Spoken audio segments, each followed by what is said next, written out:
تو اسے میری طرف سے قبول فرما، تو سننے والا جاننے والا ہے۔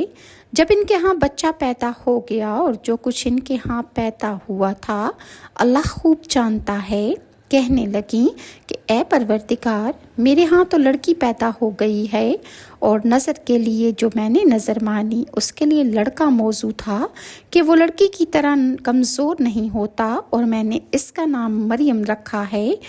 اور میں اس کو اور اس کی اولاد کو شیطان مردود سے تیری پناہ میں دیتی ہوں۔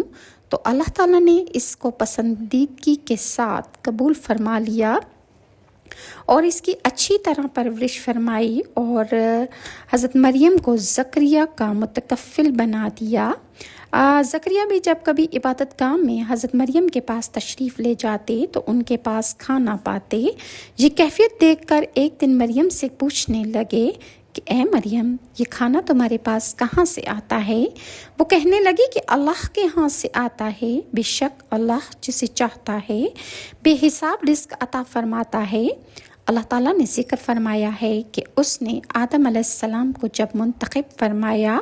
اور اس کی شرع کی پابند ہو اور اس کی اطاعت گزار مخلص اولاد کو منتخب فرمایا،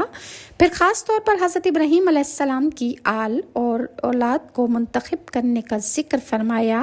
اس لحاظ سے اس میں حضرت اسماعیل علیہ السلام ان کے بیٹے سر فہرست داخل ہو گئے۔ پھر اس مقدس اور طاہر گھرانے آل عمران کا تذکرہ کیا۔ عمران سے مراد مریم علیہ السلام کے والد محترم ہیں، اور محمد بن اسحاق وغیرہ حضرات نے بیان کیا ہے کہ حضرت مریم علیہ السلام کی والدہ کو حمل قرار نہیں پاتا تھا۔ ایک دن اس نے ایک پرندہ دیکھا جو اپنے چوزے کو خوراک دے رہا تھا، تو حضرت مریم کے والدہ کے دل میں خواہش پیدا ہوئی کہ اس نے اللہ کے لیے نظر مانی کہ اگر ان کے ہاں بچہ پیدا ہوگا تو وہ اسے اللہ کے لیے بیت المقدس کی خدمت کرنے کے لیے آزاد کر دیں گی۔ کہتے ہیں کہ فوری طور پر حضرت مریم کی والدہ کو حیض کا خون آنے لگ گیا۔ جب وہ حیض سے پاک ہوئیں تو ان کا خاوند ان کے پاس آیا تو وہ مریم کے ساتھ حاملہ ہو گئیں۔ اللہ تعالیٰ نے ارشاد فرمایا کہ اس نے اسے جنم دیا تو کہنے لگیں کہ اے میرے رب، میں نے بچی کو جنم دیا ہے اور اللہ زیادہ جانتا ہے جو اس نے جنم دیا۔ اور اسی طرح حضرت سمرہ کی سے حدیث مرفوع ہے کہ آپ نے فرمایا کہ رسول اللہ صلی اللہ علیہ وسلم نے ارشاد فرمایا کہ ہر بچہ اپنے عقیقے کی وجہ سے